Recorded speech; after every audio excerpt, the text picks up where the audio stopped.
ములుగు జిల్లా వెంకటాపురం మండల పరిధిలోని ఇప్పలగూడెం గ్రామంలో దారుణం జరిగింది. కుటుంబ కలహాలు భయానక మలుపు తిరిగి అల్లుడు తన అత్తను నడి రోడ్డుపై గొడ్డలితో నరికి చంపాడు. ఇప్పలగూడెం గ్రామానికి చెందిన కొండగొర్ల ఎల్లక్కను ఆమె అల్లుడు విజయ్ ఈ రోజు ఉదయం హత్య చేశాడు. డబ్బు బంగారం విషయంలో 2 రోజులుగా కుటుంబంలో గొడవలు జరుగుతున్నాయి. దీంతో మద్యం మత్తులో ఉన్న అల్లుడు విజయ్ ఈ ఘాతుకానికి పాల్పడ్డాడు. దారుణ ఘటన తర్వాత నిందితుడు గొడ్డలితో సహా పోలీస్ స్టేషన్ కి వెళ్లి లొంగిపోయాడు. దీంతో వెంకటాపురం పోలీసులు ఘటనా స్థలానికి చేరుకుని విచారణ చేపట్టారు.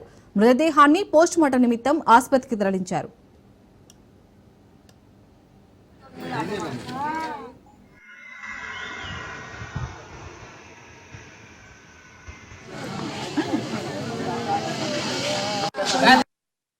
రూపాయలు ఇస్తావా అయ్యావా అని కొట్టు చంపిండయ్యా.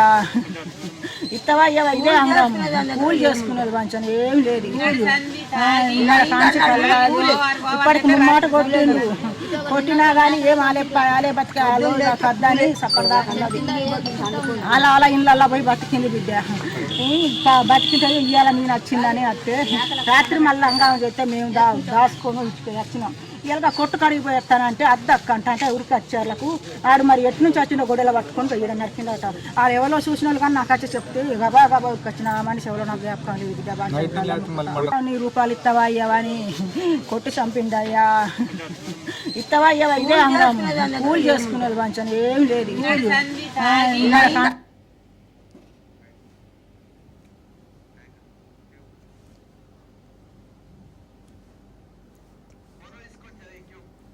ములుగు జిల్లా వెంకటాపురం మండల పరిధిలోని ఇప్పలగూడెం గ్రామంలో దారుణం జరిగింది.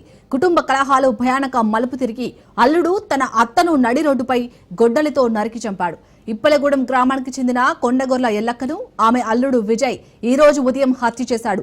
డబ్బు బంగారం విషయంలో 2 రోజులుగా కుటుంబంలో గొడవలు జరుగుతున్నాయి. దీంతో మద్యం మత్తులో ఉన్న అల్లుడు విజయ్ ఈ ఘాతుకానికి పాల్పడ్డాడు. దారుణ ఘటన తర్వాత నిందితుడు గొడ్డలితో సహా పోలీస్ స్టేషన్ కి వెళ్లి లొంగిపోయాడు. దీంతో వెంకటాపురం పోలీసులు ఘటనా స్థలానికి చేరుకుని విచారణ చేపట్టారు. మృతదేహాన్ని పోస్టుమార్టం నిమిత్తం ఆసుపత్రికి తరలించారు. రైట్, ఇక దీనికి సంబంధించి పూర్తి అప్డేట్స్ మా ప్రతినిధి చంద్రశేఖర్ అందిస్తారు. చంద్రశేఖర్. శాలిని, ఏదైతే ములుగు జిల్లా వెంకటాపురం మండలం ఇప్పలగూడానికి చెందిన ఈ కొండగొర్ల ఎల్లక్క, ఈమె వయసు 50 సంవత్సరాలు. తను ఇంకా అవివాహిత, తను పెళ్లి చేసుకోలేదు. తన అన్న కొడుకు, తన మేనల్లుడైన కొండగొర్ల విజయ్ కూడా మద్యానికి బానిస అయ్యాడు. తను కూడా 37 సంవత్సరాల వయసు గల విజయ్, తను కూడా పెళ్లి చేసుకోలేదు. అయితే ఎవరైతే ఈ కొండగొర్ల ఎల్లక్క ఉన్నారో తనని ఎవరైతే తనకి ఈ సమయంలో తనకు సహాయంగా ఉంటున్నారో తన బంధువులు కానీ తన ఆప్తులు, వారికి తను కొంత ఆర్థికంగా సహాయం చేస్తుంది. అట్లనే తదనంతరం తన దగ్గర ఉన్న డబ్బు బంగారం కొంత వ్యవసాయ భూమి కూడా వారికే ఇస్తానని చెప్పడంతో ఈ మేనల్లుడు ఎవరైతే విజయ్ ఉన్నాడో ఇతను తాగుడికి బానిస అయ్యి తనకు డబ్బులు ఇవ్వాలి, నీ దగ్గర ఉన్న డబ్బు బంగారం నాకే ఇవ్వాలని మేనత్తతో గత 2-3 రోజులుగా గొడవ పెట్టుకుంటున్నాడు. ఇదే విషయంలో వాళ్ళ తల్లిదండ్రులతో కూడా గొడవ పెట్టుకుంటున్నాడు.